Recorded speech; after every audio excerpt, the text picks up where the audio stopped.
So fantastic. I think we're almost live.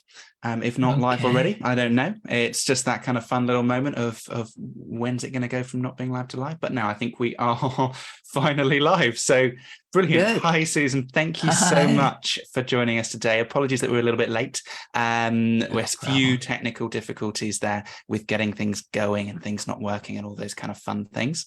So I'm really, really excited today to say that we're welcoming the amazing Dr. Susan Friedman, who is a fantastic person, but also a No, thank you. fantastic On a good day. behaviorist and applied kind of behaviorist, and has produced just so many kind of monumental contributions to the field of animal behavior, dog behavior, and avian behavior as well.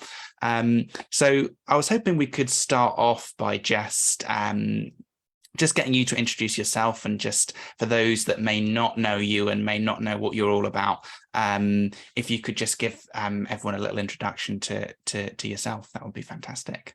Sure. You know, of all these introductions over 45 years, I've still not prepared a brief, interesting description of who I am. I really need to figure that out one of these days. I'm always sort of grabbing at straws when I get asked to introduce myself.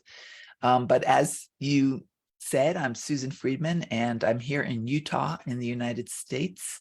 I was a child animal lover who cried at the first downed nest of birds on the pavement in New York.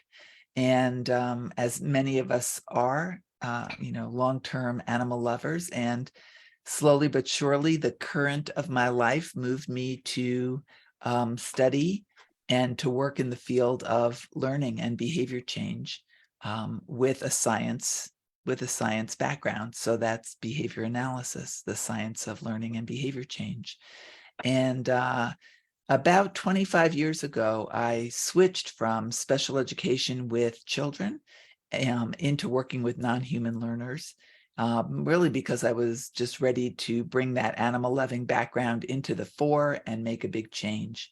And I think it was just that moment of the window opening where people were asking for more than the cultural, social explanations of the day and their punishing orientation towards changing behavior with children and with their non-human animals. And so I started writing and started working with people more knowledgeable than I in the zoo field and in the companion animal field, and started contributing and learning from them. And here we are today, you and I. Fantastic. Does that work? No, that's brilliant. I mean, I think it's so interesting just hearing about the diversity of your background. From kind of, you've covered everything really there, haven't you? From humans to birds to zoo sort of animals, or more wild animals, to dogs and companion animals. And I mean, how would you say that kind of very broad sort of background gives you or enables you to do anything differently than perhaps if you were to just be working with one breed of animal? Well, you know, it's interesting that you see it, as many people do, and that on the one hand, I do as well, as very diverse.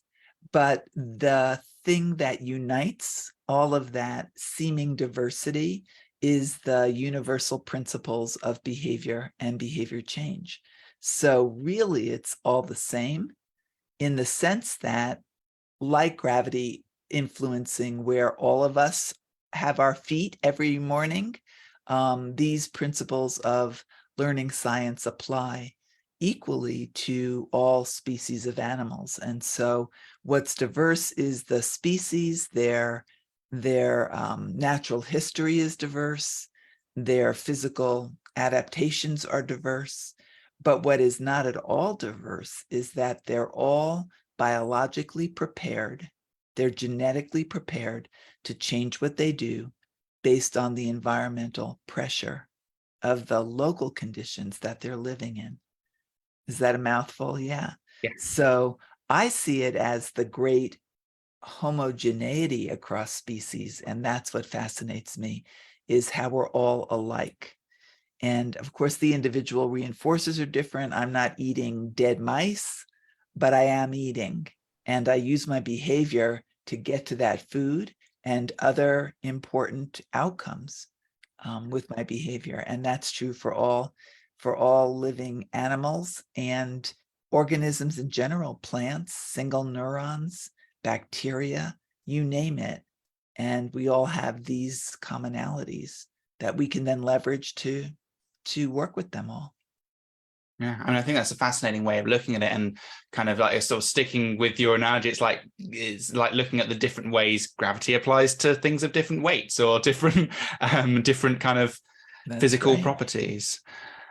Right. So there are huge commonalities, and then there are differences that are unique not only to the species, but to the individual within a species. And that's where we've trained our eye, is to what's unique about each individual, given their general descriptions of species affiliation, and not only unique to the individual, but to their individual setting, so that an individual may be a seal that behaves more like a hippopotamus when we think about generalities. But we also have that individual seal behaving differently in different conditions. So it really is about that study of one individual, one environment, one history, personal and natural history. Yeah. Yeah, and of course, applying your kind of own learning mechanisms to learn about that individual. Absolutely. Our filters. That's another really interesting, enriching place to go. Yeah. Yeah. And what do you mean by our filter? So in terms of how different people may view other species or other animals or animals within a species differently? Absolutely. I mean, across the different fields, we're trained to have our eye on particular aspects or pieces of the jigsaw puzzle that all come together to explain an organism's behavior. And so a veterinarian is trained to see behavior as a symptom of disease and dysfunction. My eye is trained to see behavior as important in its own right, and the results or that part of behavior that interests me is not disease and dysfunction, it's interaction with the environment. An ethologist is trained to think about behavior in terms of population norms in the wild. What do most giraffes do? Instead of the individual giraffe in front of me, instead of how healthy that giraffe is physically, I'm looking for behavioral health. And so the neuroscientist is looking for explanations that come from how the brain accounts for behavior. And so I think that many of us come to this place in time with that cultural fog, which is looking for the rightest science. Well, my science is the rightest science. Ethology is the rightest science. And I think that is missing sort of the point of this beautiful, rich world and all of the professions that contribute to our understanding. I think the metaphor of the jigsaw puzzle is more valid, that we need all of these different specialties to come together to account for the behavior and the behavioral health and physical health of an organism. Not any one of us alone will be sufficient. So whenever you hear somebody squawking about, I'm going beyond, and this is the only right, this is best, I think that we need to have that jigsaw puzzle come into mind. That's our flag, and say, hang on, it's unlikely that any one science is going to explain the whole of existence. We're better off looking for interdisciplinary work, and that will protect animals the best. So when I come to the table, I come to the table as a behavior analyst. I don't come to the table saying that this is alone enough, but I'm also watching the other guys saying yours alone is not enough either. You need to have us at the table. Yeah. Yeah, so kind of just bringing together all those different things. And obviously that's something that we're notoriously bad at as humans, isn't it? Trying to, kind of human nature is to kind of pick up on something and kind of stick with that and just kind of want to make that the solution for everything because it's nice, it's simple, it's reinforcing even, to say, do you know what, I found this, I figured this out, I can apply this in every single context, and that's going to solve all my problems. Is it human nature, or is it the result of our learning history that has reinforced us so repeatedly throughout our lives for being part of one group at the expense of understanding other groups? I don't know that it's our nature. It's certainly our behavior to date, but I would think that it came from how we were reinforced from our smallest, youngest ages, how we were reinforced for grouping up at the exclusion of others. So we have the very best football team, and we have the very best fashion, and we have the very best school, and we have the very best recipe. We are raised up in these cultures that reinforce group affiliation and exclusion of other groups. And then we bring it even to our work with animals. Yeah. I mean, I think that's fascinating, isn't it? I mean, we've gone totally off script in terms of the questions I had planned, but I love this. Absolutely. Because I mean, yeah, it's kind of the social psychology of all that kind of group and group paradigms and how groups work is fascinating, and looking both in terms of as animals, but also in terms of how we operate and how many different people in kind of the behavior industry operate. And obviously this is just the behavior industry, but also Right. more widely the animal industry operate in terms of forming those groups, wanting to exclude people in groups. And I know there's something I believe, and perhaps correct me if I'm wrong here, but I think, is it the black sheep effect, that if someone in your own group betrays kind of the group behavior, then you'll tend to judge them more harshly than someone out of your group? I don't know many of the social psychology labels, categories, but that sounds, very, very useful. I mean, not only do we then label them as other to disenfranchise them from us, but we punish the hell out of them, right? We don't let them come to the club anymore. We don't talk to them anymore. The subtle body language is unbelievable when you really watch it happening, like on webinars where they are seeking to exclude and divide, the subtle giggles at the end of sentences and the eye rolls that convey that that person is no longer towing the line that must be towed to be able to be reinforced by this affiliation with this group. So I think it is worth spending time thinking about how we want to navigate that. I think the jigsaw puzzle metaphor is a very helpful one. The goal of interdisciplinary work is a very helpful one. It's not to say that all voices are equal, because I certainly am judging what is, I think, scientifically valid and useful when I listen to people within my own field as well as other fields, but maybe reminding that we should ask first, get curious before we get critical, to ask, what would adding this information help us to do? Or is this really new information, or is it information with a different vocabulary to describe it? I see often now people, my whole career in animals, I've heard the phrase beyond the operant. And I always giggle, beyond the operant. It sounds so exciting and like you can be part of a maverick group and that kind of thing. But then I wonder, what's beyond gravity on this planet? That's how it hits my ears. When I look at the interventions that people who are allegedly working from beyond the operant, I see very good stimulus pairing, really excellent selection of the alternative behavior with consequences. I see shaping. I see systematic desensitization. So I don't think you can go beyond the operant, because I think that is the idea that the environment influences behavior always in some ways, more or less. We're not robots with buttons being pressed. Will always be, a valid explanation of what's going on.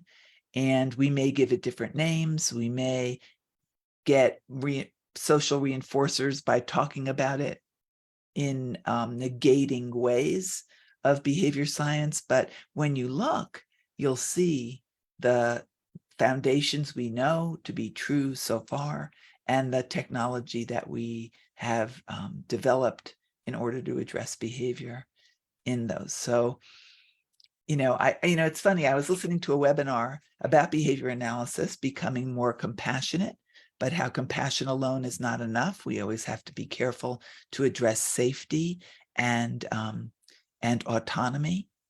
And I wrote down, the thought came to me that I feel like I'm going on and on. No, not at all. Have to stop me, but I'll just finish this one thought, is that when you hear those phrases like beyond behavior analysis, that you see the subtle body language though. Can you see me negating? I'm like, my eyes are rolling, my hands are flying, my head is moving, I mean, we are complex creatures when it comes to dividing and conquering. That there's always at least two hypotheses when I hear the beyond the operant idea. One is that it doesn't exist in the science of behavior change, in which case something could be beyond the operant. But the other hypothesis is that you who's saying that, the person who's saying that, might not have a deep enough knowledge of the science of behavior change, so you don't know where it is, or that it's always been there. And that's the one I think we should challenge ourselves to address first. Is it that I don't know of how behavior science addresses this thing? Or is it that it really doesn't exist and you've come up with a new breakthrough that's never been thought of before? Yeah. So I mean, it's such an interesting concept to think about. It's so interesting as well to sort of try and challenge yourself as things come in, to think about what is this really saying? Is this something we've seen before, repackaged in a different way? Is it offering something completely novel and new? It can be really hard to kind of make that discrimination, can't it? And I mean, one thing that reminds me of as well. So my undergraduate degree was psychology, and behavior science is very limited. So there's, in fact, few things that come to mind. Firstly is like you say, there's a lot of like, oh, we're going to talk about behavior science, but it's all crap. And we're going to roll our eyes about it, and we're going to be like, and the lecturer's going to be like, oh, I can't believe I've got to teach you this really sucks. I'm there, I'm like, oh, I was quite looking forward to this. Me too. I was like, wow, that's like hitting something so familiar and true, given my personal experience navigating environments in my life. Yeah. But please go ahead. Yeah, I hear exactly what you're describing. Yeah, so I mean, yeah, that's kind of what I saw anyway, back when I was kind of in my, truly was a few lectures on behavior analysis. Luckily, there are obviously great people like yourself in the world that can point me to lots of further information to kind of supplement my knowledge there. Susan's already recommended a brilliant book to me, which I'll be checking out after this webinar. But the other thing that's mentioned is, one of the big criticisms of behavior analysis that I think comes up a lot is, and this is in humans, obviously this doesn't apply to animals, but it's often said that behavior analysis, it doesn't explain everything. It doesn't explain language and communication. So I just wondered what your take on that was. Yeah, well, first of all, I mean, I don't think, if we go back to that really useful jigsaw puzzle metaphor, that seeking to explain everything is what I call them the sister sciences. I need to say sibling science so that I'm not biased to sisters, which I only have sisters and no brothers, is probably why I picked that out. Not to mention the alliteration of sister sciences, but sibling sciences. In my career, I've never been taught to or thought about having behavior science explain the totality of the universe. I mean, that's why we have different sciences. I don't know that a specialist in heart function is held accountable for brain function. We don't have heart surgeons doing brain surgery. And it's not often that you would say to those two specialists, oh, your knowledge of the heart, excuse me, is wrong because you can't explain the brain as well as a brain scientist. So my whole career has really been centered on interdisciplinary work. When we work with children, we have behavior analysts, we have communication specialists, we have the physical education teacher, we have the parents, the language specialist is the communication disorder specialist. So the idea that we would ever be, a one-piece puzzle makes it not a puzzle, right? But we know that behavior on this planet is a puzzle. It does need more than one level of analysis. We would call it one science sibling to come together to explain the whole. I think what I would say, though, is given our social, cultural learning, that the late breaking sibling to the table is the behavior environment specialists, that we've gone for eons explaining behavior with many fictions, and that until we get behavior science squarely at the table, there will always be a piece missing that would allow us to greatly improve individuals, groups, societies. And so that's my focus, and getting it onto the table is a focus, is a joy for me. But, let's talk about language. Go back to your specific example. There's renowned debates between Chomsky and Skinner in the, I think, 60s. I need to check the date. Chomsky being a linguist, Skinner being a behaviorist, arguing whether or not behavior is the result of selection by consequences, in other words, learning, and antecedent arrangement, arranging the environment to make language production more probable, and then having consequences reinforce it and shape it. And Chomsky saying, no, it's built in. You're born with language, syntax, grammar. And nowadays, more and more, we hear from the linguists camp that learning is on their table now. And so the tendency to communicate verbally is certainly part of our natural history. But just looking at the different languages around the world, we can see how it's shaped differently. So I lived in Africa for 5 years in Lesotho, and I conversationally learned the language.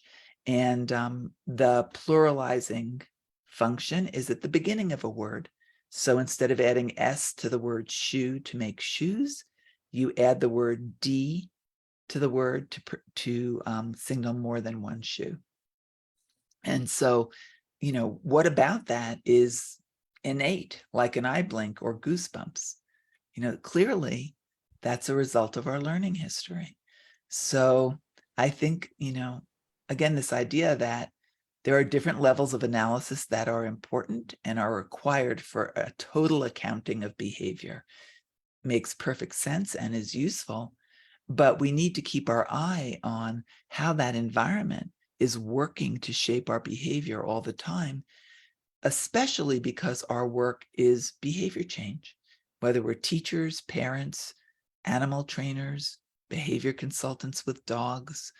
All of that is about having a deep knowledge of how the environment works on behavior, because we're not in there changing our animals' brains or their genes directly.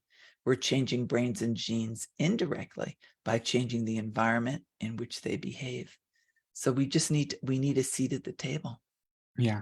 And I think that's something, absolutely fascinating that you talk about a lot in terms of, well, I've heard you talk about a lot in terms of on a couple of appearances, is that environmental modification side of things and how we can change an animal's environment. And it seems kind of, obviously correct me if I'm wrong, that your view is definitely kind of going, not just looking at the very immediate environment for an animal, but looking at the environment on a very broad basis. Is that right?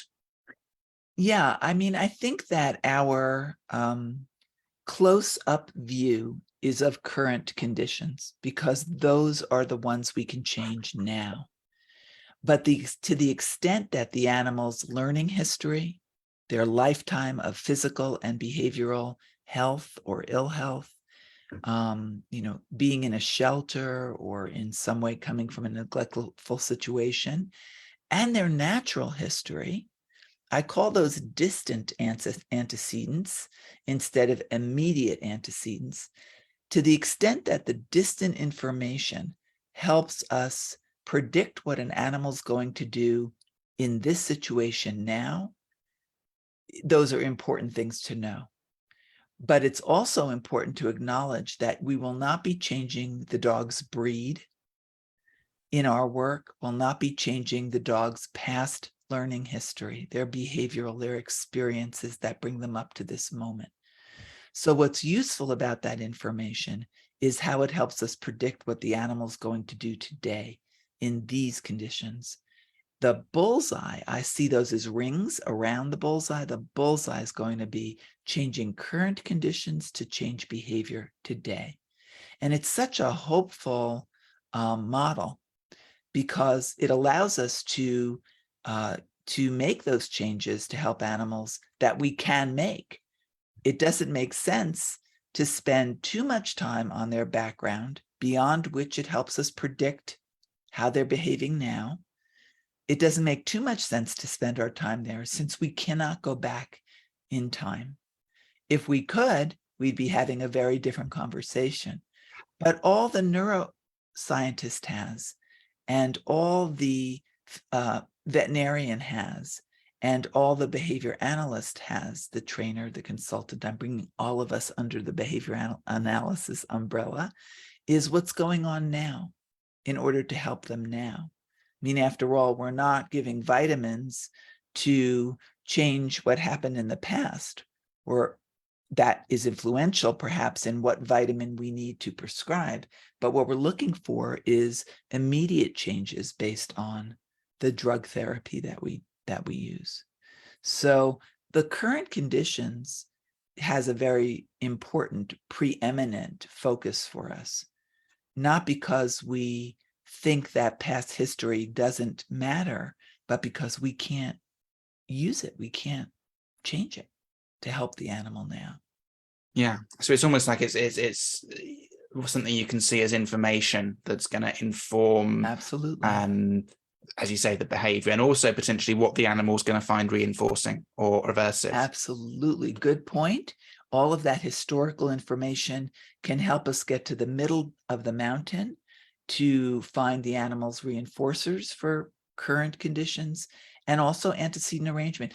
I'll share a kind of a wacky idea that I have.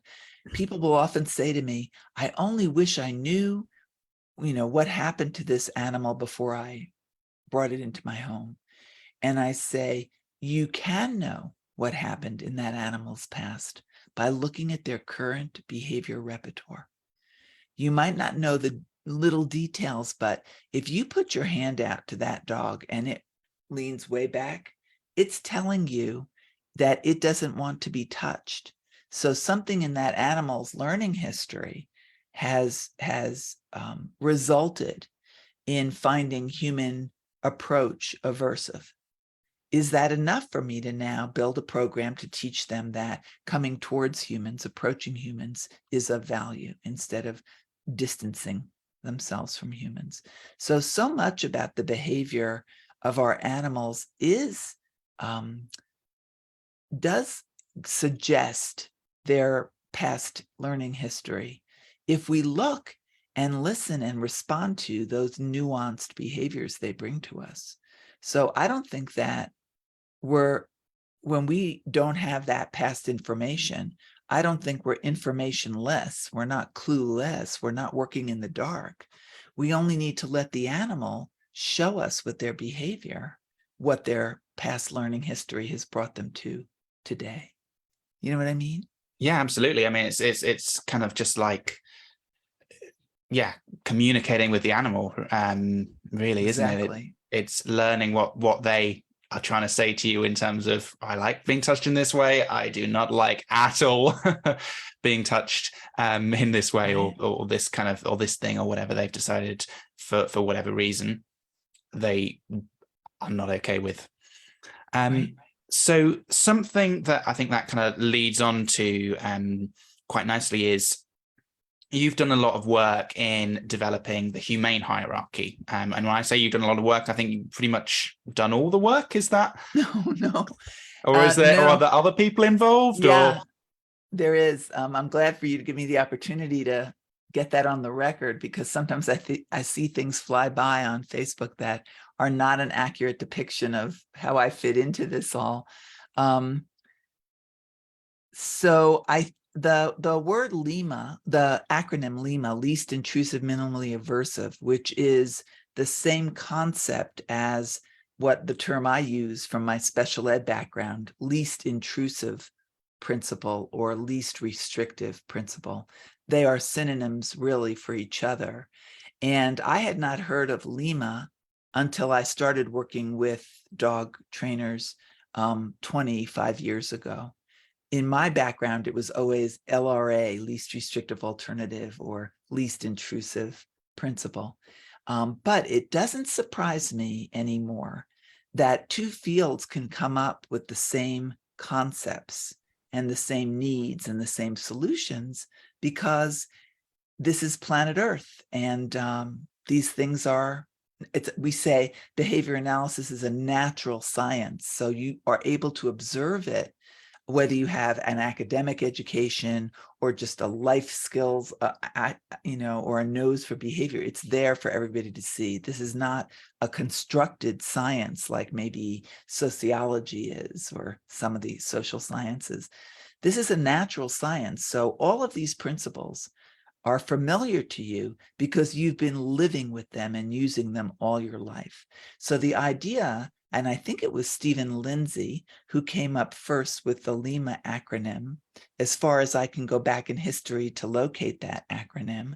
The fact that he would, and his life work would lead him to that acronym, and then I would come in with my special ed background and say, the least intrusive principle is something we need to consider with our work, not just effectiveness alone, but the process by which we're effective.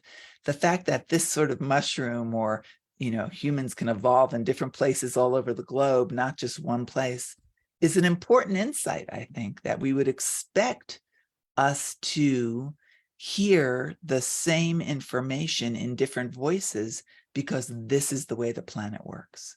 So I always say, if you put 10 heart doctors in 10 rooms and said, write down your description of the heart, no one would say, I'm amazed. 8 of them use the word pump.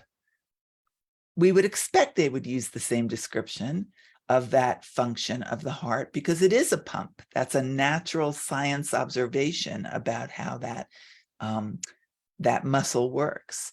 And so when dog trainers come up with LIMA and special ed has least intrusive principle, we should be saying, well, of course, there's going to be consistency, because this is a value we all hold, regardless of our user group.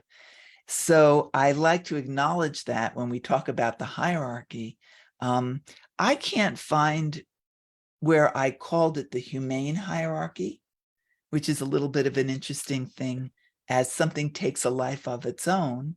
I think I've seen that in some of the dog organizations who found it useful, IAABC, APDT, and many zoo organizations. I more often call it the procedural hierarchy, or the least intrusive alternative procedural hierarchy, all meaning the same thing. It should lead us to be more humane. But then we've got to work on describing, what do we mean by humane? Because clearly people who are using punishment unnecessarily will argue that it is humane. They'll say it's humane because it's fast. Positive reinforcement can be very fast as well, something we can talk about, put a little dog ear on that bookmark, topic. yeah. Yeah. Or because it's more familiar, so people are better able to implement it in their homes, or whatever the rationale is. I find the construct of humaneness to be philosophically very complicated. So I like talking just about least intrusive principle and organizing procedures in a way that stops us before we act, to help us think about, are we using the least intrusive? And intrusive then needs to be defined, and I think it can be defined much more simply than humane. Least intrusive is defined in special ed anyway, by many special educators in behavior analysis, as the procedure that leaves the less empowered organism or individual with the most control. So I always think of, if I'm stopped by a police officer, in that case, we would say they have more power over me than I have over them. And so the least intrusive interaction would be the one that leaves the traffic violator having the most control over their own outcomes. When we talk about animals, then we're looking for procedures that are effective, but also give the animal as an individual the most power over their own outcomes as possible. And it would be on that basis that positive punishment would most often be fail to meet this ethical standard, because it would leave the individual punished, experiencing the aversive consequence with less power over their own outcomes. And it makes sense that positive reinforcement would generally, done correctly, would give the animal the most power as they choose to engage in the behavior that produces the reinforcer or not. So I think it's an important guideline, and I leveraged it from special ed, where the least intrusive principle is absolutely an ethical standard, and really meant for it to be used as a slow yourself down before you jump into a more intrusive procedure, rather than a prescription or a recipe of any kind. Yeah, I mean, I think there's so many fascinating points there. I think the first thing that jumps out at me is very interesting. I hadn't thought about kind of the use of language there, but I think that's so relevant, isn't it? Because humane is such a subjective term, and really, as soon as you're calling it a humane hierarchy, then it opens up so much more room for disagreements and people to argue, actually, no, as you say, that I think that's a very humane approach, punishing my dog, or kind of excessively using a punisher in a way. So Right. kind of having that focus on intrusive and having that very clear definition of intrusive makes it really, really easy to analyze kind of your own approach and consider, how intrusive am I being on this animal, and how does this kind of fit with the different options I've got available to change that animal's behavior. Exactly. And, I've written 2 articles now about how to use that hierarchy, how to think about intrusiveness as an important guideline.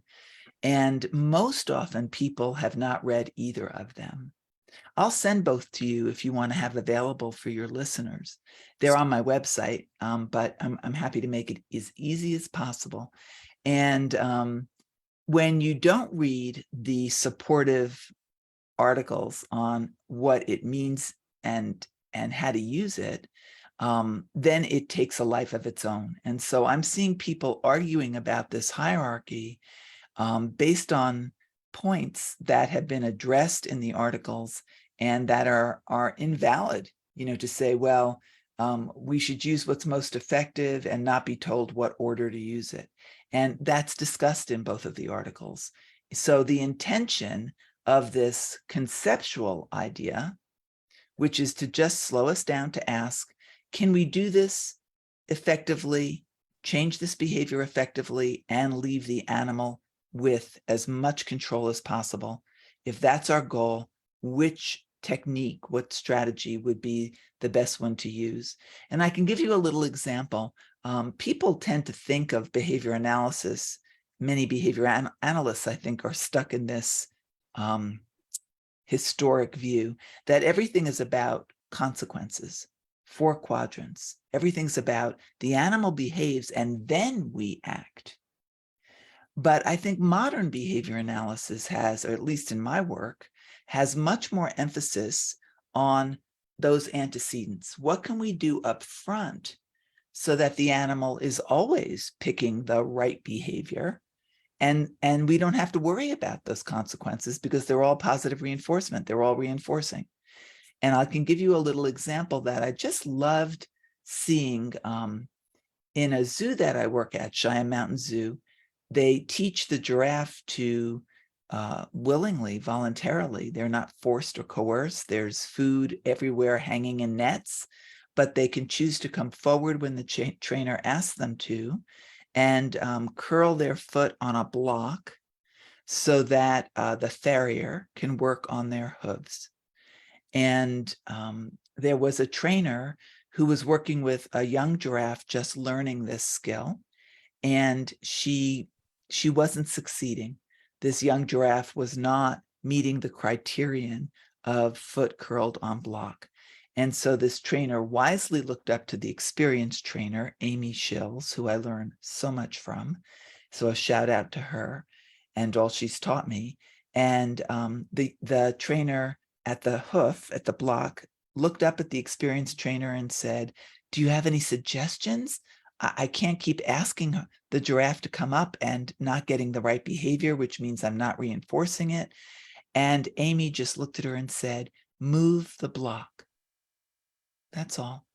And so the trainer pushed the block in 2 or 3 inches and then asked the giraffe to put her hoof on the block, and boom, the giraffe did it without any hesitation at all. So on the one hand, people often think that behavior analysis and training is about consequences only. And so that trainer was trying to get the right behavior to reinforce it, to try and shape approximations, and wasn't getting anywhere fast enough. The experienced trainer came in with an antecedent solution and said, "Move the block before you give that cue." The block's not in a comfortable place, apparently, because why would a reasonable, rational giraffe forego that delicious cracker by not responding to the cue? Move the block up, and boom, that was it. All the behavior from that point on could be reinforced. So antecedent arrangement comes before positive reinforcement on this hierarchy. Have we even set up the environment to make the right behavior the most probable, the most likely? And when I say that, what I'm hoping is people will connect the dot. If the behavior is most likely, then positive reinforcement is at a higher rate. And so that's why we put our eggs in the antecedent basket, even more than our positive reinforcement consequence basket, because we're going to try and keep that rate high with good environmental setups. So that's one of the newer, although it's really been a focus in my career, and that's why it's antecedent arrangement is before positive reinforcement. It gives the animal more control over their behavior and their reinforcers, rather than just selecting by consequences, which I think culturally is what we're prepared to do. We wait for the animal to make a mistake and then we deliver punishment. But what if we arrange the environment so that the mistake just doesn't happen? Yeah, I mean, it sort of comes back to that sort of thing with humans again, isn't it? We tend to be more reactive than proactive, don't we? And I'm sure Absolutely. you have some ideas about how kind of our environment might condition that. But yeah, I've got to say, actually, so your 2 articles as well. That's I think I've read one, which is, I think, is that effectiveness is not enough. Yes. So you know, as I say, I think that was absolutely fascinating, and something that really stood out to me, as you've just said now, is that antecedent arrangement being such a sort of starting point. I think it's health and wellness that's first, isn't it? But that's then right. Beyond that, it's looking at that antecedent arrangement being such a starting point for behavior, and like you say, it's not what we're kind of brought up or conditioned to focus on. So That's it's quite hard for us, as whether we're in the dog training industry or whatever industry, to suddenly start focusing on actually how can we change our environment to do that. Right. Or how That's can we part of change, the, no, please go ahead. so I was going to say, how can we change our behavior to change the environment? I should have said, yeah. Absolutely. We are part of each other's environment. So I'm influencing you, you're influencing me. And it's been great fun, even right from the beginning where our technology flopped us and we were able to encourage each other to keep trying to get it to work. Yeah, exactly. Is an eye on antecedents, I think, while it's not new in behavior analysis, errorless learning is something Skinner talked about in the 50s. But it's starting to rise to the top now as we're getting a profession that is ready to hear it, ready to move from consequence mainly to thinking about how animals are empowered by skills, how we can arrange environments to help them be successful. As we learn that behavior is not just the things we need them to do, it's their mechanism for interfacing with the environment. Behavior is a evolutionary adaptation that allows us to change environments with behavior and learning to get to those reinforcers and get away from those aversive stimuli. As we understand it from that perspective more and more, we're able to train better, faster, and more effectively and less intrusively. Yeah. You don't have to back a dog into the corner to teach it to sit. You can just be free floating in the room and teach an animal to sit, right? But in the old days, we were considered quite the trainer, quite the talent, if you backed your dog into the corner so they had no choice but to lower their hind end. At least you didn't hit them with a newspaper, right? So that's another thing, is we have to give ourselves and our hearts permission to get better at what we do, to make it a better world by approximations, and to not say, well, those people who backed dogs into corners to get them to sit are bad people. They were a huge step forward from the newspaper hitting people generation, right? My father, he would run around with a puppy with a rolled newspaper. So ironic, because he was the sweetest, most peaceful guy on the planet, but he came from the rolled newspaper threats and hitting culture. So we've got a lot to be proud of. I mean, we have generation by generation greatly improved the value of least intrusive principle and empowering our learners. Yeah, and I think so that brings up for me as well, well, actually a couple of things. So I think firstly, kind of when you talk about kind of things like people looking at things beyond operant conditioning, I think a lot of what that perhaps is focusing on as well is those antecedent arrangements, and how can you set up to kind of your relationship with your dog in such a way that they're gonna hopefully perform better when you behave, when you are looking for particular behavior. And obviously relationship, I'm sure, again, is another thing that you'll have lots of I do a insights. definition of. That's right. Insights on, and of kind of what that functionally means as well. But I think the other thing that came up to me is that's a nice sort of simple differentiation, that kind of improvement from newspaper hitting to going to kind of backing into the corner, to going to kind of free roaming dogs, and free roaming in the living room to kind of teach them to sit. Right. So that's nice and easy for me to kind of conceptualize. What about when we have a situation where things are kind of a bit more gray in the sense? So what if, the example that just popped up in my mind, what if we change the environment in such a way that could potentially be considered aversive by the animal? So for example, if to teach the dog to sit, we deprive them of food, so we then reinforce them for sitting, but that kind of perhaps slips into that negative reinforcement side of things rather than that positive reinforcement side of things. So yeah, sorry for my crinkling. I've got a puppy here who I'm reinforcing with a food treat for being so quiet and Oh, Sweet. they're doing, I mean, Yeah. they're doing very If you well. see me, if you What see sort of me, puppy do you have? Oh, this is little oh, Odie. oh, he's gorgeous. Isn't he something? I know this makes me wish we were together so that we could pet Odie together so you could feel, yeah, we need our computers to advance to the point where we can smell and feel what the other guy's smelling and feeling. But he's done such a great job. This is the second meeting I've had today, and he's just been hanging out. So when you hear crinkling, it's because I'm offering a bit of a food treat and now some social reinforcement, which I'm hoping matters as well. And we could interpret the perhaps lip licking and the yawn and in the context in which we're seeing it. So, all right, Oh, I'm going to put it's him back down gorgeous. now. Oh, so how old Thank is he? you. 7 months. Oh, so yes, very young But still. he's very young. So we're Oh, watching all the doing positive very well. behavior and grabbing it as best we can.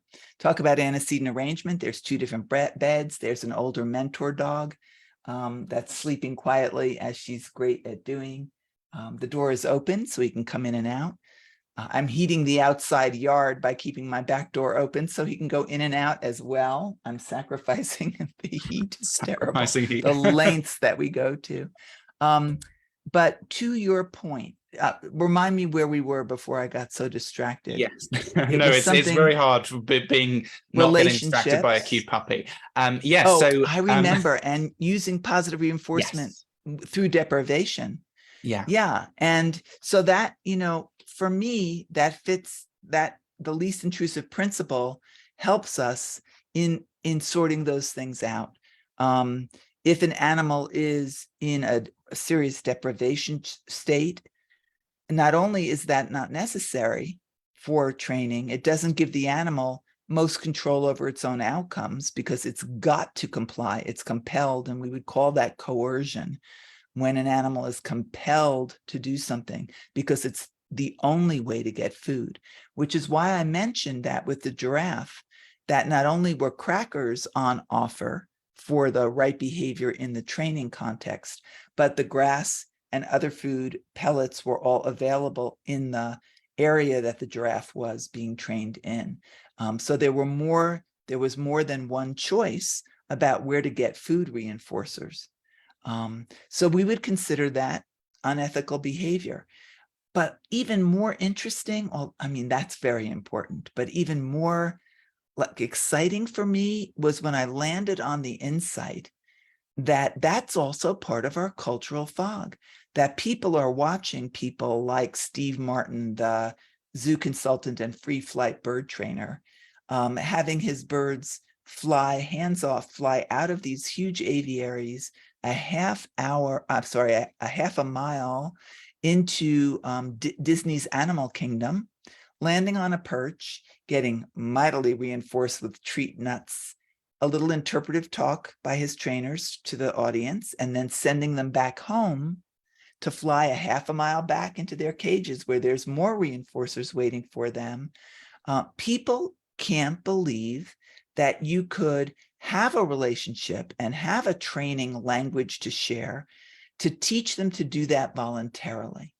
So they come up with these stories about starving animals. Positive reinforcement works because you have to starve your animals or because you have starved your animals. To me, that shows how far from the facts of living on the planet our culture has moved people into this fog, that they see the astounding things we've taught animals to do with positive reinforcement, and fully fed, healthy, I don't want to say fat animals, but healthy weight animals are still coming to us voluntarily to say, hey, what you got for me today? They're not starving. Odie has finished his food bowl, and now he's wandering over to Athena's food bowl, but he's learned that if he looks at her food bowl and then looks back at me, I'll have some treats in my hand. Although he's full, he just finished his food bowl, and go through some of the things we've learned, like bowing and sitting and turning and laying down and so forth and so on. So he checks out her food bowl and looks to me. And then I have to be good at my end. I have to be there waiting. I know that's what he's going to do. And in order to teach him to not eat her food, There has to be an alternative behavior that I've reinforced. We know he's not hungry. He just ate his food. On this planet, we eat even when we're not starving. We learn even when we're not in deprivation of the reinforcers available. I can have meetings all day talking about behavior, and I'm still motivated to open a behavior book or to talk with someone more about behavior. I'm not in deficit. This is a reinforcer for me to talk with you. I can finish talking with you and turn right to the next interview and keep going. These are reinforcers. I'm not in deprivation. So I think that's an important thing for us to remind your listeners is that on this planet, deprivation is not a necessary condition for a reinforcer to maintain behavior. We can just really like a lot of it. Yeah. No, I think that's so important, isn't it? And applying that and I think, like in your example with the giraffe as well, figuring out what they like and figuring out what they'll communicate, I suppose, to you in terms of what they're happy to do to try and earn that reinforce. I mean, there's just, yes, so much to think about from in what you've just said there. And you've mentioned communication twice, and that's something that I'm really focusing on now as I continue to have my explanations shaped by our audiences and our students, is that the most modern approach to training is communication, is a dialogue between trainer and learner. That not only are we observing their subtle communication, but we're allowing it to influence what we do next. So that's really a big thing. If I see a dog, take a step back, that not only do I notice that, but that changes what I do next.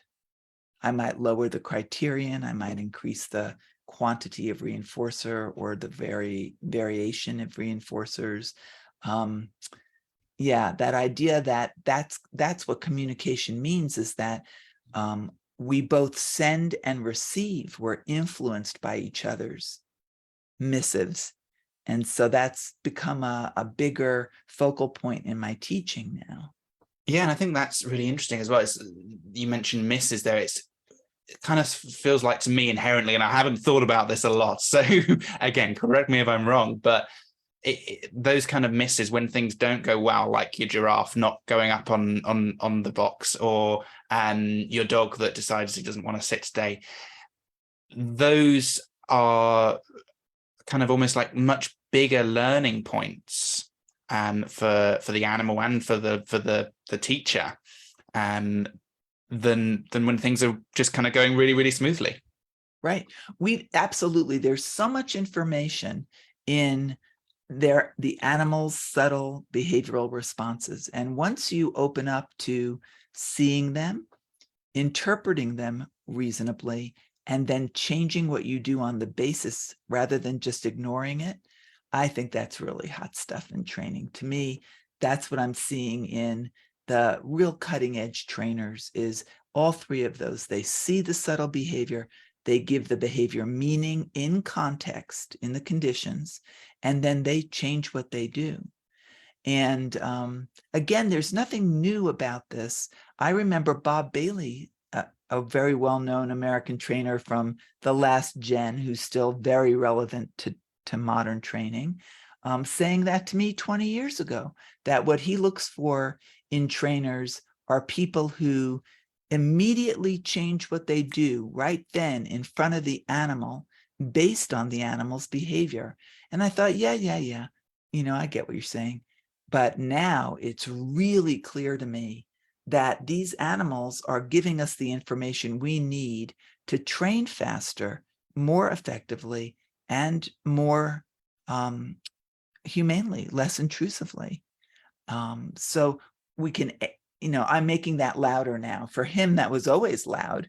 For me, I've finally gotten to the place where I understand more deeply what he was conveying. We have a whole past generation of trainers and parents and teachers who might see what animals do, but they stay the course. I'm going to use every third correct behavior, I'm going to deliver reinforcement, and And no matter what you do, I'm not going to change that decision to use that schedule of reinforcement. And it's not, we can do better. We can say, oh, you're telling me that while I'm doing something to you that's uncomfortable, like a veterinarian giving an injection to a puppy, I might increase my rate of verbal encouragement, or my rubbing their chest, or my food delivery through that difficult moment, and then go back to a lower rate of reinforcement. We gave it that a name, a dynamic reinforcement system, where you go up and down based on the difficulty of what the animal is doing. And you don't have to stay the course like following a textbook schedule. The animal can inform you, I need more encouragement. And you can change your rate of reinforcement, and then go back to a lesser rate when things are easy, simpler things. The animal tells you, oh, I got this. The activity itself is enough. There's so much going on now that's new and exciting. It's not new to the science of behavior. I guess this is really an important message for me today, because I'm hearing people say, I've discovered something new. And I say, well, let me show you, a Friedman quote from 1952 on that. But I think it's now we know enough about the basics that we're able to start elaborating in these more nuanced ways that benefit the animal. Yeah, and I think, that's such a perfect place to finish off, because I know we've only got, unfortunately, an hour, and you have to stop me, Daniel. You have to stop me, because I'll never stop on my own. No, I could stay here and ask you questions about this all day, because it's just so fascinating to me, and fascinating that kind of depth of knowledge that you have in terms of if someone brings something up, you'll know kind of whether this has been looked at before, when this first came up, and what year it came up. It's amazing. And Friedman, I think, is that fallout, aversives and their fallout? Yeah, coercion and its fallout. Coercion. It's a great book to read, but I always encourage people, get the information in the way that is most reinforcing to you. Reading that book cover to cover, it would be a hard ask. But you can go read synopses, and you can watch interviews of him. I've watched some of the most wonderful and informative interviews on the internet. So just Google Friedman behavior analysis, watch some video of him. It's not, if reading the textbooks is not reinforcing, meaning you're not doing it, or right, it's not reinforcing, then go find the information in ways that are. I do a lot of audio listening. I do very little reading, actually. Reading is very hard for me. So if I can get it in an easier way, I'm there, and you can be too. No, I think that's fantastic, and that's as you mentioned earlier, changing those antecedents so we can find. That's right. Good dot connection. Good. Well, thank you so much. It's been brilliant talking to you, and have you got time for a couple of questions? If anyone's got any questions? I do. I have nothing next. So like I say, you stop me, I won't stop you.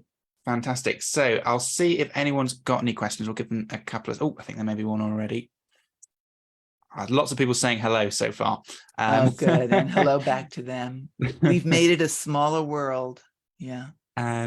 Any questions from anyone, please just pop them in the chat, and we've got a bit of time if anyone has got anything they want to ask and they want to find out. Please feel free. Yeah. And I'll answer my husband's text about picking up milk at the market while we wait.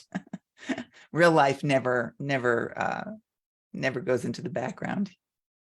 Yeah. So while people are typing up, then, as I imagine people usually have to take a second to think of something and generate something, and it's that kind of pressure coming up with a question under pressure. But someone has said they've put down 2 pages of notes already. So it's an incredible, empowering subject to learn. It's incredible. So my kind of question, I know I've just been asking a lot of questions, but as I say, I'm probably never going to run out, unfortunately. So how would you describe kind of that concept of relationship? Mm-hmm. Yeah, it's funny. The only reason why I have responses to these really excellent questions is because I've lived double the amount of time you've lived. So the great thing about that is I've had double the amount of time to think about this. The fact that you give me a platform to share it is a real gift. It means that my double time has relevance. So I Well, thank you I'm so just very much. grateful for you Thank to you for coming along that. and talking to us. Oh, no, I mean, sincerely, I so greatly appreciate it. And it's very reinforcing to my thinking behavior. So I realized that relationship is a concept, and concepts don't have any tangible form. So we can't say that something happens because we have a relationship. That's just a label, a placeholder to describe something else that is more tangible. And when I stop and think about what that is, it's really a history of shared reinforcement between individuals.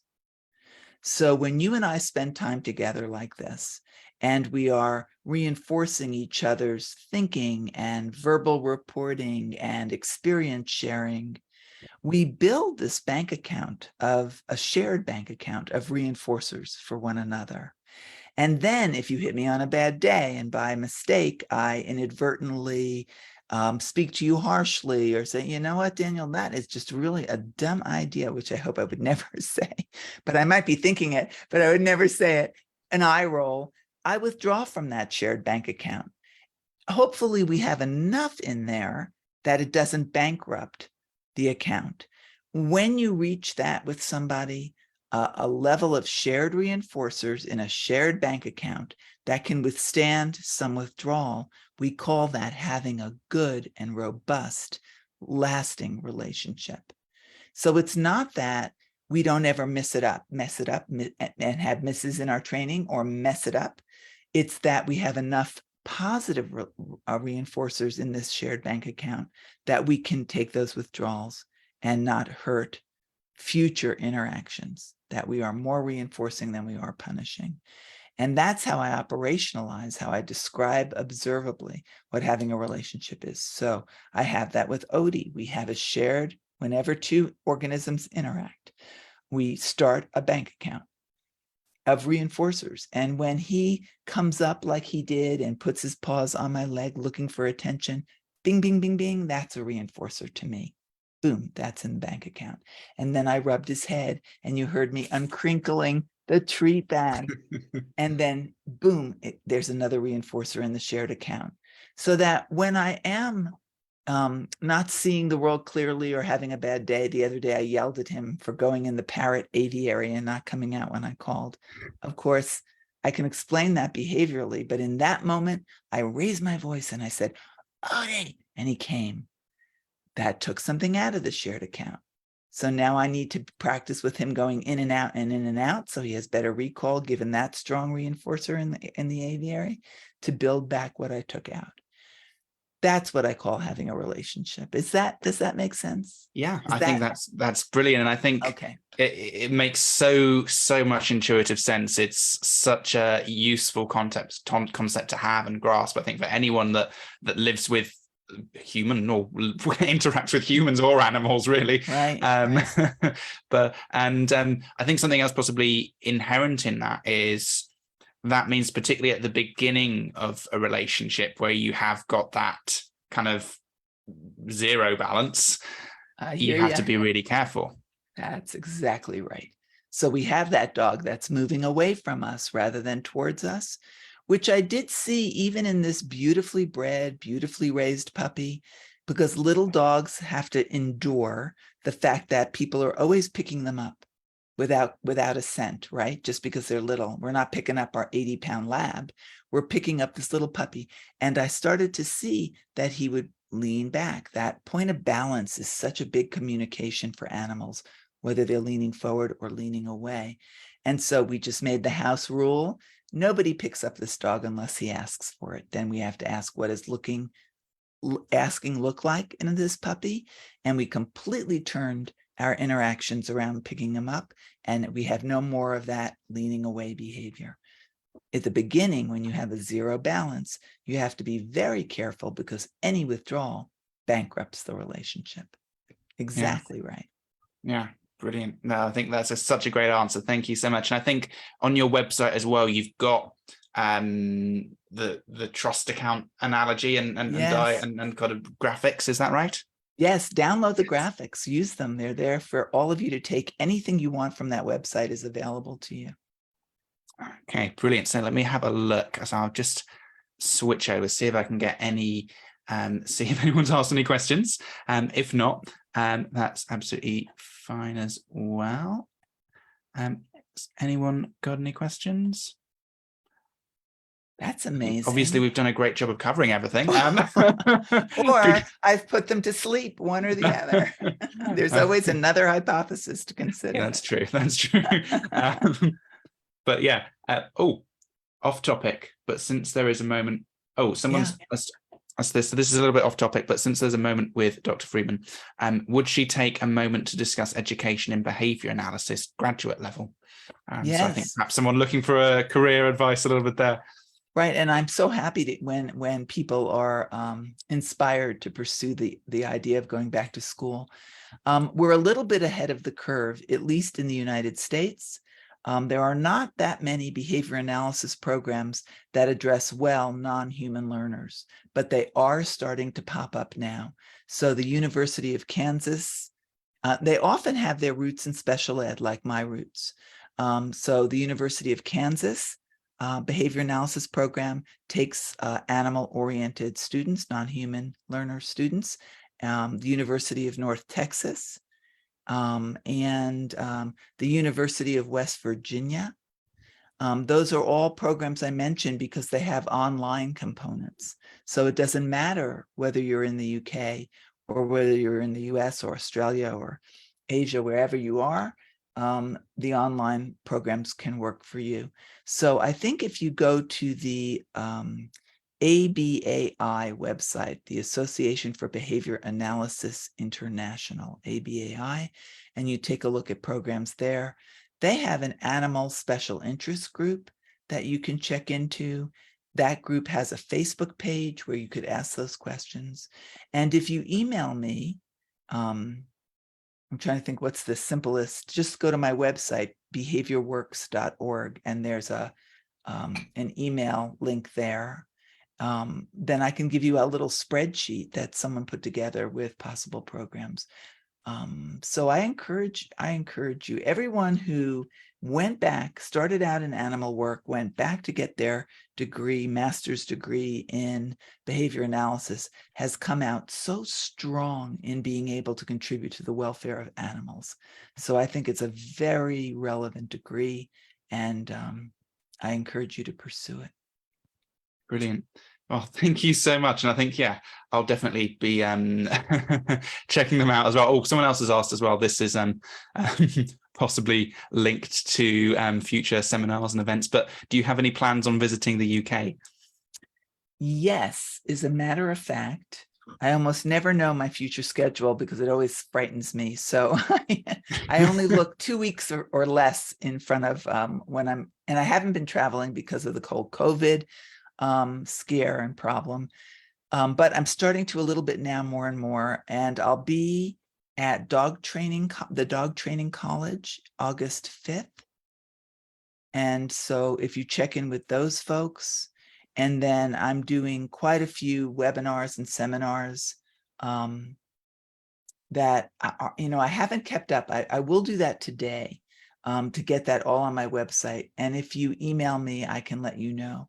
But I know that I have a live day-long 8-hour seminar, which is going to be really delicious to be able to spend that much time swimming in this information together through the Dog Trainers College in the UK. And I think it's being held in Warwick at the conference center there, about an hour from London. So yeah, and then who else knows? I know I'm doing work with the BIAZA group, the British and Irish Animal Zoological Association there. So more will be coming online as I test out the travel waters. Fantastic. So yeah, I'll definitely be keeping an eye on that myself as me well. And my mask. Yeah, me and my mask. I know it's yeah. hard to kind of sort of jump back into that traveling, and especially with the new rules that we've all got to learn as well in terms of traveling and That's right. Then also, I flying. will say, although, I don't mean, I have a very small advertising profile, but maybe it would be helpful that I have my 8-week online course, starts in January and then another one in July, learning how behavior works, living and learning with animals. And so go check that out on my website as well, because we get an awful lot covered in that course for the fundamental philosophy, principles, and training practices. And it's quite a unique course. Students love it, and the co-teachers and I love it. So please take a look at that if you're interested. And one is starting January 10th. So this is a good time. Although it might not be, is it the right time for the UK? I do one in the morning, the July one in the evening, and or in the morning, and the winter one in the morning. And so anyway, check out my website. Yeah, See if go with the time zone will zone work. calculator I things. know. I should know offhand, but I'm perpetually checking myself Yeah. on that. Yeah. Yeah. Okay. Well, fantastic. Thank you so much for joining us. Thank you. It's been great talking to you, and I've learned so much, and I hope everybody else has as well. Oh, And thank you. hopefully we'll see you at various events, and yeah, possibly the dog trainers college as well, Good. sometime soon. Thank you so much for the opportunity, Daniel, truly, and for your great interest in knowledge, which is evident in the questions that you asked. Oh, So thank you. we care about the same things. So thanks very much for Thank you. that. Great to talk Goodbye to to you. all of you. Go well, teach well, learn well. Hope to see you out there. Thanks. Bye-bye. Bye-bye.